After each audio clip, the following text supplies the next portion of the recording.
I think that the U.S. market will be benefiting from the stronger than expected GDP report from China. First off, it's because we've seen an increase in the expected GDP growth for the globe as a whole. We've also seen that our economists must believe the numbers, because instead of a 1.0% gain for 2020, now we're looking for a 1.7% advance for China. And in 2021, instead of a 7.5% GDP rise, we're looking for an 8% gain in Chinese GDP. So our belief is that the numbers were better than expected and will likely benefit the globe. The U.S. economy, global economy, might not be benefiting as much this time as it was back during the financial crisis. But I think also from a sentiment perspective, there was a benefit to how quickly China was able to overcome the COVID situation. And that gives the U.S., gives Europe a little bit of comfort that maybe it too can see an improvement. So maybe we don't get the same magnitude of stimulus coming from China in 2020 as we did following the financial crisis. But I still think from an economic perspective plus a sentiment perspective as it relates to COVID, we probably will be seeing some global encouragement.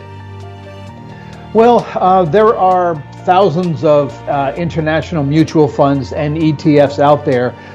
We cover about 1,800 ETFs and about 15,000 mutual funds.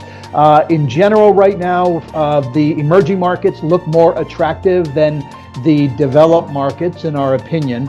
But there are some best buy or strong buy recommendations that we have currently. In particular, the Vanguard Pacific ETF, VPL. We also favor the Global X MSCI China Industrials, CHII. And if you want to let the market take you where it wants to go, you can look at the Invesco Developed Markets Momentum ETF, one that I own. The ticker symbol is PIZ. I think the market is more focused on COVID than on the election, at least in terms of what will move the market. I think that COVID has much more of a global impact. We're seeing a resurgence in Europe higher than what we had earlier this year. And I think the worry is that we end up seeing a similar surge here in the U.S. However, the election is important because should there be a blue wave, meaning should we see the Democrats win the presidency and both houses of Congress, that would likely ensure a new stimulus package to be voted through pretty soon. So I think Wall Street is attempting to become optimistic that maybe we do get the stimulus package, but it's after we end up seeing the Democrats swept into office. No, I don't think you should be assuming that the high growth area is going to tank as a result of a blue wave. I think certainly we'll probably end up seeing a stimulus package come through, which would probably help our economy. That could help the consumer discretionary sector, which is a growth-oriented sector. Infrastructure spending would benefit industrials and would benefit materials, both of which are growth-oriented sectors. I would tend to think that financials might benefit. They are more of a value-oriented sector. So I think investors really have to sort of pick and choose. A Democratic victory would probably add additional pressure to energy in general, and some of the fracking and the transportation companies that would benefit from a strong energy sector.